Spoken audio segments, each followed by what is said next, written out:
Hello दोस्तों, स्वागत है आपके अपने YouTube channel target civil services में। तो आज है 17 जनवरी और इस 17 जनवरी से जितने भी करेंट अफेयर्स के क्वेश्चन बनेंगे सारे क्वेश्चन को सिलेक्शन में हम डिस्कस करने वाले हैं। और साथ ही दोस्तों इन करेंट अफेयर्स के क्वेश्चन से जो भी एक्स्ट्रा फैक्टर बनेगा उन्हें भी हम देखने वाले हैं। दोस्तों यहाँ पे मैं आपको बता दूं कि हमने एक सीरीज चालू की है जिसका नाम है डेली जीके तड़का। इसका डोज 2 हम करने वाले हैं। यहाँ पे हम दोस्तों आपको बता दें कि ये जो सीरीज हमने चालू की है डेली जीके तड़का की, तो इसमें हम दोस्तों कुछ इंपोर्टेंट जीएस के क्वेश्चन करते हैं जो आने वाले एग्जाम में, जो बार बार एग्जाम में रिपीट होते हैं, ये हम करने वाले हैं जिससे कि आने वाले एग्जाम में आपको बेनिफिट मिल सके। तो शुरुआत करते हैं। सबसे पहले हम बात करते हैं जो लास्ट क्लास में आपसे क्वेश्चन पूछा गया था कि भारत के 73वें शतरंज ग्रैंड मास्टर कौन बने हैं। तो यह बने हैं दोस्तों भरत सुब्रमण्यम। यहाँ पे करेक्ट आंसर है ऑप्शन थर्ड। तो याद रखना आपको कि भारत के 73वें शतरंज ग्रैंड मास्टर कौन बने हैं, तो यह भरत सुब्रमण्यम बने हैं। यहाँ पे करेक्ट आंसर हो गया ऑप्शन थर्ड। यहाँ पे हम दोस्तों बात करें कि जो विश्व में जितने भी शतरंज के खेल होते हैं उन्हें रेगुलेट कौन करता है, तो फिडे रेगुलेट करता है। फिडे मतलब यहाँ पे हम बात कर रहे हैं इंटरनेशनल चेस फेडरेशन की, जिसकी स्थापना 20 जुलाई 1924 को की गई थी और इसका मुख्यालय लुसाने स्विट्जरलैंड में स्थित है। और इसके अध्यक्ष कौन है, तो यह आर्कडी डोवरकोविच है। तो यह सभी महत्वपूर्ण पॉइंट है दोस्तों शतरंज से जो आपको याद रखना है। तो दोस्तों मैं आपको बता दूं कि भारत के ये जो युवा शतरंज खिलाड़ी है भरत सुब्रमण्यम, इन्होंने देश के 73वें शतरंज ग्रैंड मास्टर का खिताब अपने नाम कर लिया है। और इन्होंने दोस्तों इटली में एक टूर्नामेंट में तीसरे और अंतिम ग्रैंड मास्टर का मानदंड हासिल कर यह उपलब्धि भी हासिल की है। और इनकी जो आयु है, मतलब यह कितने वर्ष के, तो महज 14 वर्ष के हैं, ये भी आपको पता होना चाहिए। और यह कहाँ के रहने वाले दोस्तों, तो भारत के चेन्नई के रहने वाले हैं। तो ये सभी महत्वपूर्ण पॉइंट है इस क्वेश्चन से जो आपको याद रखना है। और अब दोस्तों शुरुआत करते हैं जो लास्ट क्लास में हमने क्वेश्चन किए थे उनके रिविजन की। तो रिवीजन का पहला क्वेश्चन है कि हाल ही में नीदरलैंड के चौथी बार प्रधानमंत्री कौन बने हैं। तो यह बने दोस्तों मार्क रूटे। करेक्ट आंसर है यहाँ पे ऑप्शन 2। नेक्स्ट क्वेश्चन दोस्तों कि जल मेट्रो परियोजना वाला भारत का पहला शहर कौन सा बन गया है। तो यह बना है कोची। तो करेक्ट आंसर है यहाँ पे ऑप्शन 2। अगला क्वेश्चन था कि हाल ही में अली खान सलाइमो किस देश के प्रधानमंत्री के रूप में नॉमिनेट किए गए हैं। तो इन्हें नॉमिनेट किया दोस्तों कजाकिस्तान के प्रधानमंत्री के रूप में। करेक्ट आंसर हो जाएगा यहाँ पे ऑप्शन 2। नेक्स्ट क्वेश्चन था कि आईपीएल के टाइटल स्पॉन्सरशिप के लिए अगले 2 वर्ष के लिए निम्न में से किस कंपनी ने समझौता किया है। तो यह समझौता किया दोस्तों टाटा ग्रुप ने। तो यहाँ पे करेक्ट आंसर है ऑप्शन 1। अगला क्वेश्चन है कि विद्युत ऊर्जा कंपनी अडानी पावर के नए सीईओ कौन बने हैं। तो यह बने दोस्तों शेर सिंह बी ख्यालिया। करेक्ट आंसर है यहाँ पे ऑप्शन 1।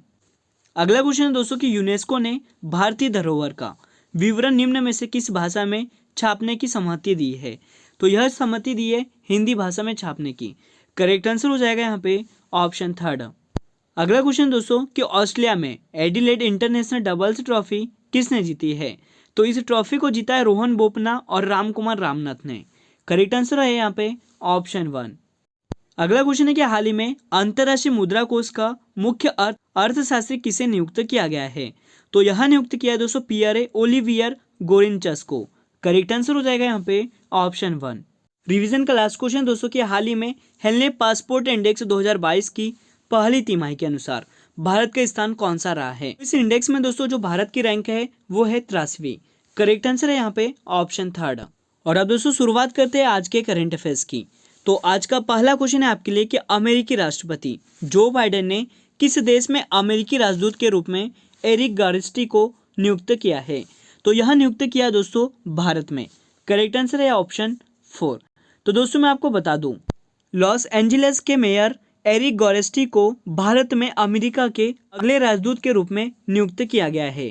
अमेरिकी संसद के दोस्तों उच्च सदन सीनेट से मंजूरी मिलने के बाद गॉरेस्टी मौजूदा राजदूत कनथ जस्टर का स्थान लेंगे। साथ ही दोस्तों यहाँ पे याद रखना है कि भारत के अमेरिका में जो राजदूत है वो कौन है, तो वह दोस्तों तरनजीत सिंह संधू है।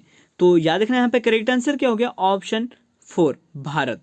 अमेरिकी राष्ट्रपति जो बाइडेन ने भारत में अमेरिकी राजदूत के रूप में एरिक गॉरेस्टी को नियुक्त किया है। करेक्ट आंसर है यहाँ पे ऑप्शन 4। और अब चलते हैं अगले क्वेश्चन की ओर। क्वेश्चन है कि भारत का पहला हेली हब कहाँ पर स्थापित किया जाएगा। तो इसे स्थापित किया जाएगा गुरुग्राम हरियाणा में। करेक्ट आंसर है यहाँ पे ऑप्शन 2। तो दोस्तों मैं आपको बता दूं कि हरियाणा के गवर्नर बंडारू दत्तात्रेय हेली हब भारत में अपनी तरह पहला ऐसा होगा जिसमें हेलीकॉप्टर के एक ही स्थान पर सभी सुविधाएं उपलब्ध होगी और इस हेली हब को हेलीपोर्ट, हैंगर, मरम्मत और किसी भी अन्य संबंधित सेवा जैसे कि कई विमान सुविधाओं के लिए डिजाइन किया जाएगा। तो याद रखना यहाँ पे करेक्ट आंसर हो गया ऑप्शन 2 गुरुग्राम हरियाणा। यहाँ पे हम बात कर रहे हैं हरियाणा राज्य की, जिसकी राजधानी है दोस्तों चंडीगढ़। और साथ ही मैं आपको बता दूं कि वर्तमान में हरियाणा के जो मुख्यमंत्री है वो मनोहर लाल खट्टर है और यहाँ के जो गवर्नर है दोस्तों वो बंडारू दत्तात्रेय है। हरियाणा के मुख्य न्यायाधीश की बात करें तो यह रविशंकर झा है और हरियाणा के जो लोक नृत्य है दोस्तों उनका नाम भी याद रखना है, वो कौन कौन से है तो फाग नृत्य, सांग नृत्य।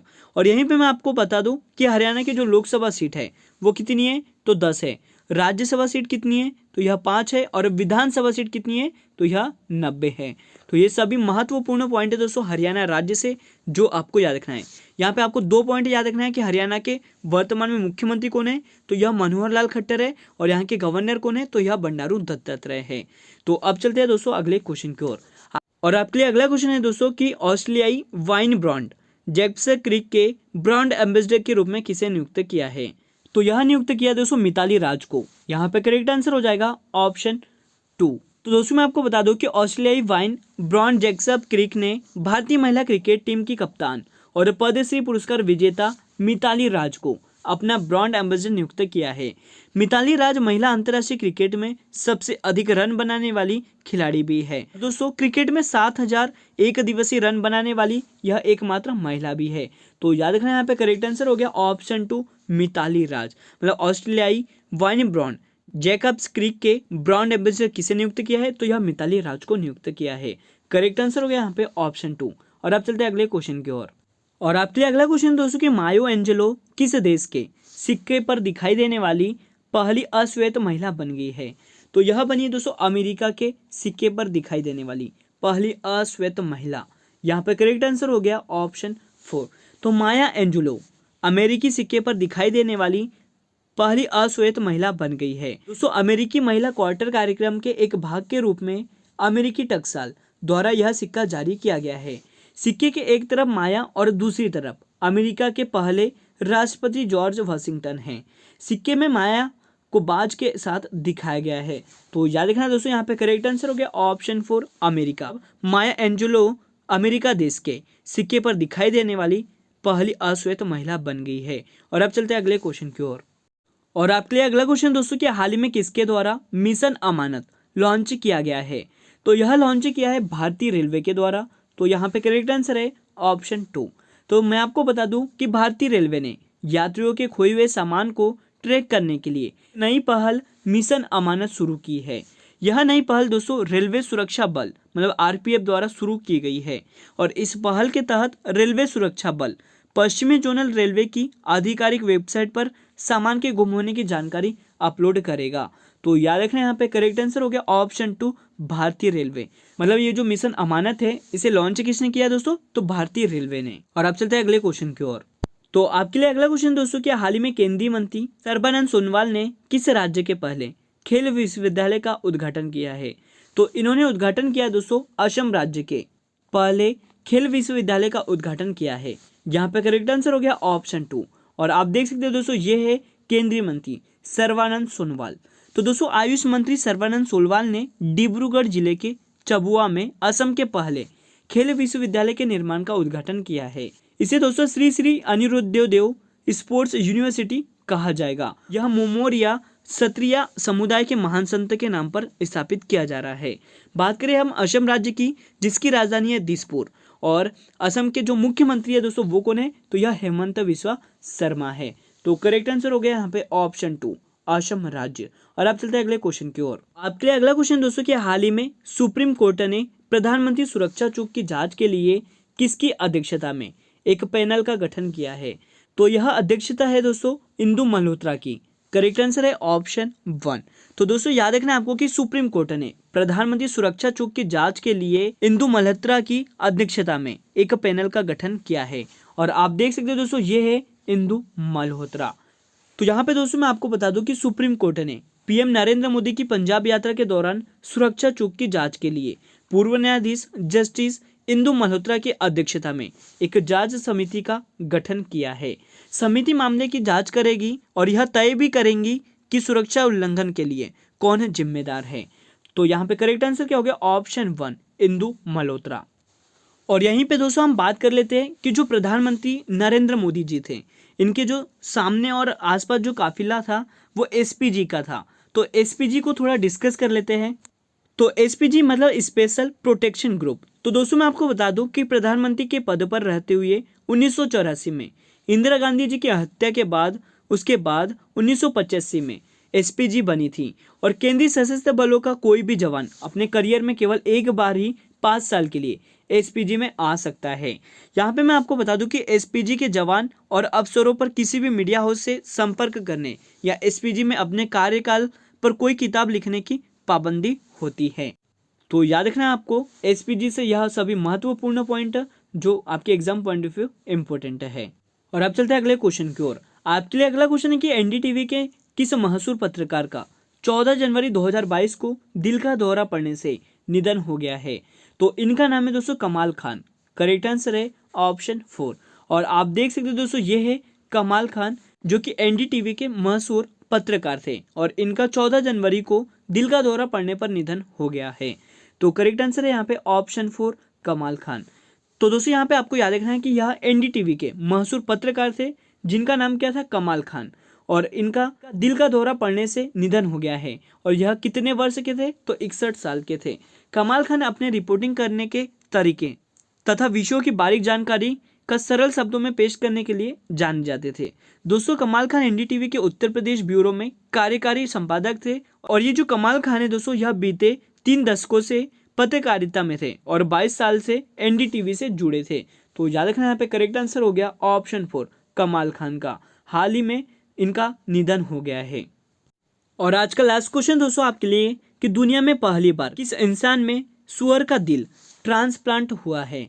तो यह हुआ है दोस्तों डेविड बेनेट में।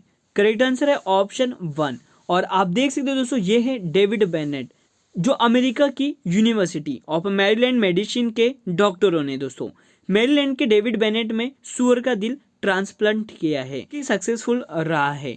तो याद रखना आपको कि दुनिया में पहली बार किस इंसान में सुअर का दिल ट्रांसप्लांट हुआ था? तो याद रखना नाम क्या है? डेविड बेनेट है। और आप देख सकते हो दोस्तों ये है डेविड बेनेट। और अब दोस्तों बात करते हैं सबसे पहले आज के क्वेश्चन ऑफ द डे की।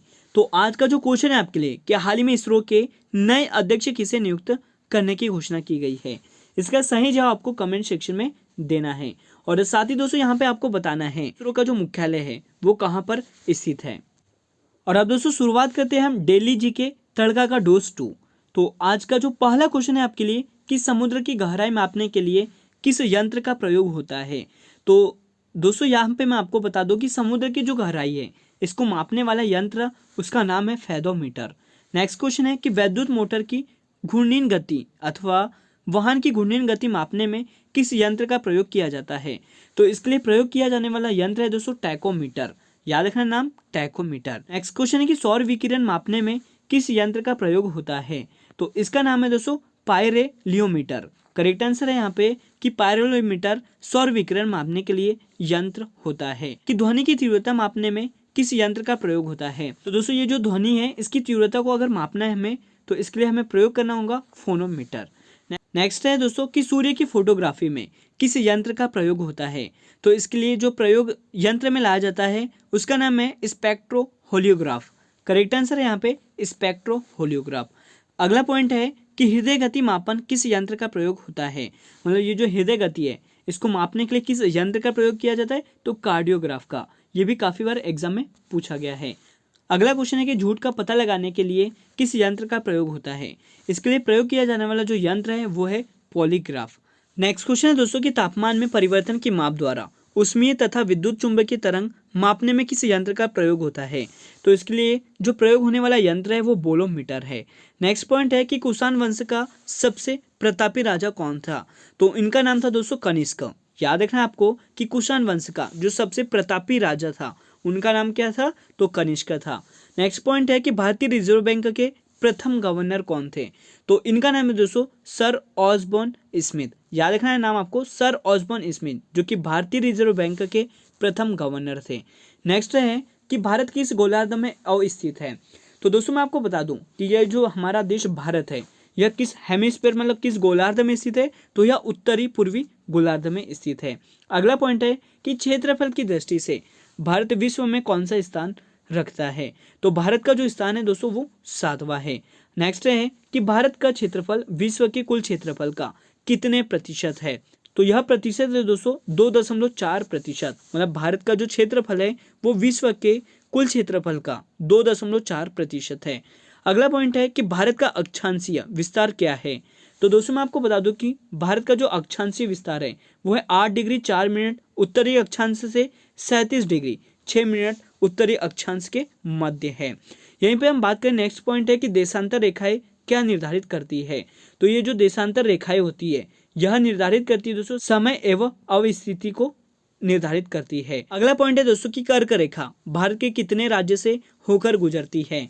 तो ये जो ट्रॉपिक ऑफ कैंसर है यह दोस्तों भारत के 8 राज्यों से होकर गुजरती है। तो दोस्तों डेली जी के तड़का का डोज 2 में इतना ही था और अब मिलते हैं हम नेक्स्ट लेक्चर के साथ। तो आज का लेक्चर यहीं पर एंड होता है। अगर आपको हमारा लेक्चर और आपको हमारी मेहनत अच्छी लगी हो तो इसे लाइक जरूर करें, शेयर करें। अगर आप इस चैनल पर नए हो दोस्तों तो इसे सब्सक्राइब भी जरूर कर ले।